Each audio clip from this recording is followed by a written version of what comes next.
Okay, so let me take this in real quick. We do have two people showing up in this reading in the reverse. The Page of Swords, which is often an air sign, so Aquarius, Gemini, Libra, and then also the King of Cups, who is water sign, so Cancer, Scorpio, Pisces energy, and they're both in the reverse and they're right next to each other. So I get this feeling like they may be working together against you, or they may be working together and you're like a third party to them. So it could be in relationship. You could be the person on the side and you don't know it, or but more so like the Page of Swords energy is young, is very young. So this could be a child, and then the King of Cups, an adult. So you could be seeing somebody who has a child, or it could be your partner if you have a child with them.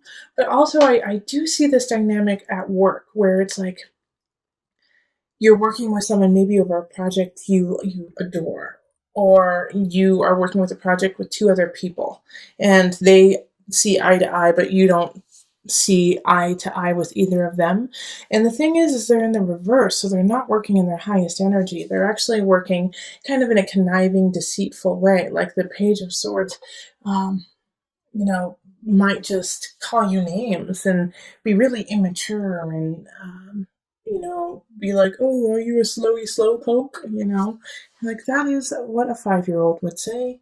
And we're working at a corporation. So, this Page of Swords you could find really annoying. And then the King of Cups energy could be really moody, could be emotionally all over the place, could be really like, oh, I love you, you were such a great person. And then flip on you the next minute and be like, why don't you care about me? You're never there for me. Yeah, the King of Cups, they're moody people. They're very, very moody. And the thing is a lot of times they don't see it and they don't get it that they're being moody because they're just kind of ebbing and flowing with the tides of their emotion. But the reason why these two are the first thing I focused on is just what is around them, what is around them here. We have Death, Three of Pentacles reversed, the World, and Six of Cups. And so you're going to have to make some decisions. You're going to have to make some decisions on how much influence they have in your life, how much influence they're going to have in your future, and if what they have to say really reflects who you are. Okay, Three of Pentacles. They could be saying some really vicious things about you, about like your work, and they're not true.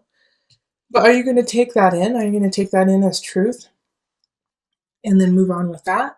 Or are you going to put up a boundary, between you and these people who are not working in your best interest? And you have choices there because they're going to give you some chances to get out of that situation or to lessen your interaction with them.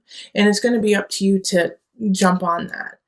Instead of, I do feel like some Sagittarius people are going to feel like they have something to prove, like they can handle these two.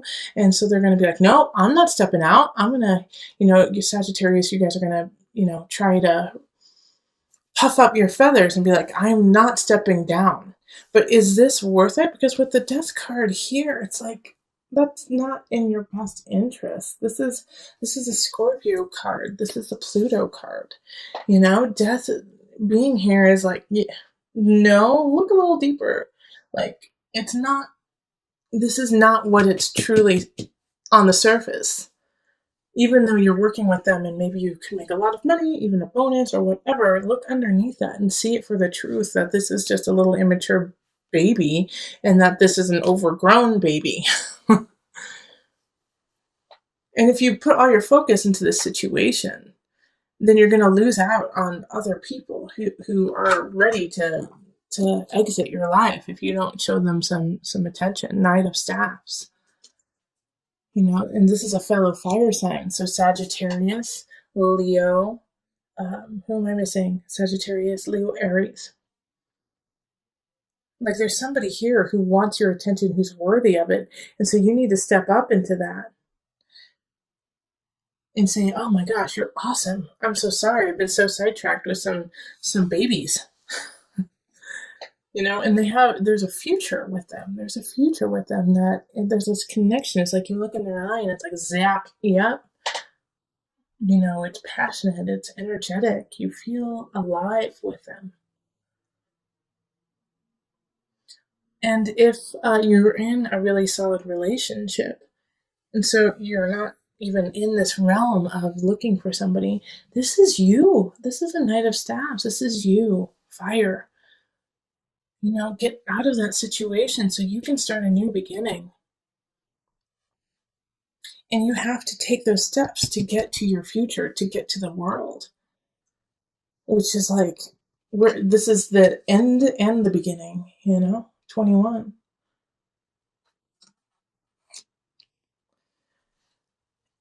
And I love that the world right here is linked with the Wheel of Fortune. Okay? Like you have to see the Knight of Staves is turning their back on all of this, turning their back on what is happening here with this malarkey, with these two people, and going off on their own adventure. You have to let this die. Okay? So that you can come down to the Wheel of Fortune. So that you can come down to your Jupiter, your expansion. We also have the Three of Cups, and this is linked to the World and Wheel of Fortune, and also the Three of Pentacles too. And I can totally see why it's linked here, because you have to, once again, create that boundary, because they're going to try to sway you out of your future. These two people. They're going to say, no, you can't do it. You're not worth it. You need us. You need us to be successful. And you can't take that in. You have to let that go in order to get to your joy and your Wheel of Fortune and your celebration. And I do want to put a spin on this too, that it's not just work. I do feel like for a lot of you guys that it's going to be in a work situation, but this could be in a family dynamic. Like this could be sisters, a sister and brother. This could be mother, father, who are just breathing down your neck on what you need to be and who you need to be and what you need to do. So just pay attention to if you start to feel smaller, if you start to feel like, well, I can't do it. No, I'm not good enough.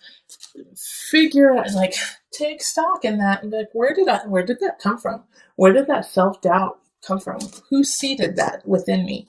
Bing, bing, bing, bing, bing. Page of Swords, King of Cups. This could be a spouse and a child, This could be your husband, wife, and your son or daughter. Not saying that they're bad and that you need to cut them out, but you do need to sometimes create boundaries even in the family setting so that they do not rule over your soul. Okay, so we're going to pull from the Mother Wisdom deck for some added guidance. Mountain Presence. The same cards keep popping up in the Mother Wisdom deck. I'm pretty sure another sign got this. Mountain. All right, let me read you just a tidbit from it. But stay strong like a mountain. And presence. This really speaks to also the collective reading of looking forward. Children live like the Buddha. For them, the present moment is the only moment. They embrace what life offers breath by breath. One moment a child may be awash in tears and the next chasing a butterfly. With each experience of the present, we too have the opportunity to be more fully alive. Where are you in the here and now? Are you worrying about a note that came home from your son, or have you escaped into a fantasy of another kind of life? If so, Mountain asks that you return to the present. Presence gives us a much-needed still point. Shifting seasons and fleeting lives circle Mountain's immovable mass. Her sure center serves as a world axis connecting the earthly plane to the heavenly realm. Around the world, mountains inspire worship and demand mindfulness. When you draw this card, let presence become your practice. The ascent of Mountain's steep slope serves as a walking meditation. If you are not present, you will slip and fall. If you fixate on conquering the peak, you will miss the flowers along the trail. Cultivating an awareness of each step allows anxieties to drift away.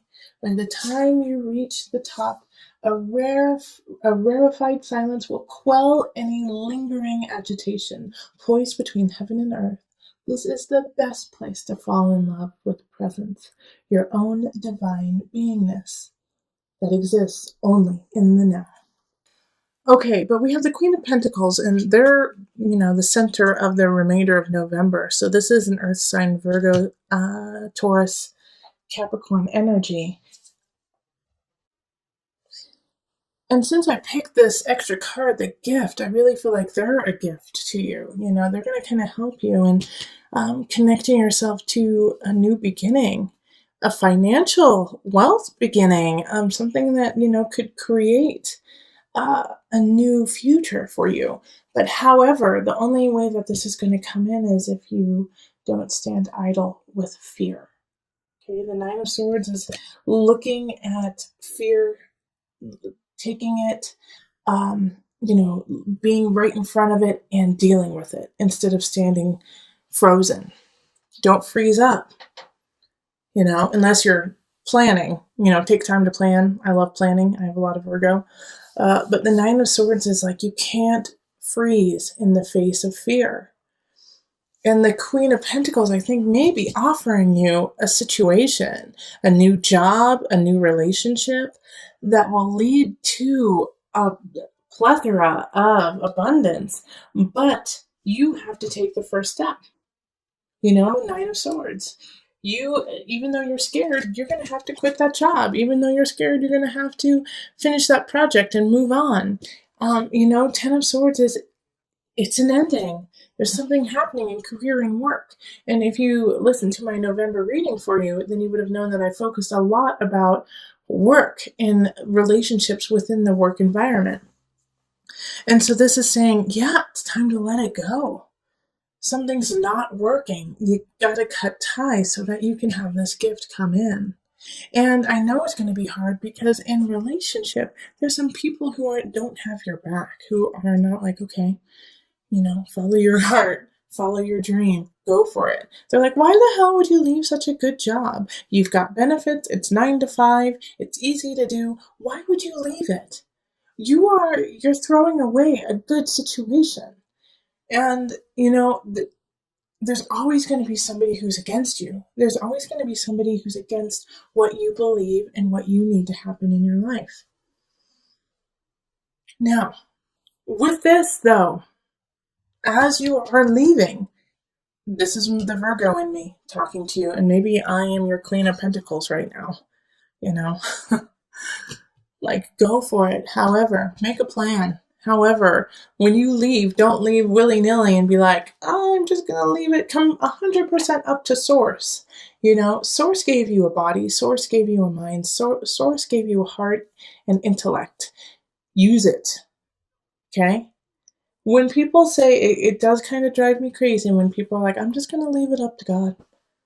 If this is your life and God gave you this beautiful vessel and gave you this beautiful heart and this beautiful mind and this beautiful spirit, how dare you not use it? How dare you stand idly by and just be almost passive, be, I hate to say it, lazy? God didn't give you this vessel to sit around. God gave you this vessel to make a change, make a positive shift for you and around everyone around you. So don't slap God in the face by saying, I leave it to you. I'm not going to do anything. No, step up. Listen to your heart. I always say that. Listen to your spirit. Let God guide you into action. Okay, that is so important. That's why this gift is popping up. You have been given this gift of you, this gift of being. What are you going to do with it? Because you have a new beginning happening, but if you're too scared to look it in the face and actually take the first step forward, it will be taken away from you. All right, so let's call on the angel cards just to wrap it up and bring it all together. Archangel Michael. Yeah. All right. You're working very closely with this powerful archangel who's protecting and guiding you through this situation. You have guidance, you have protection.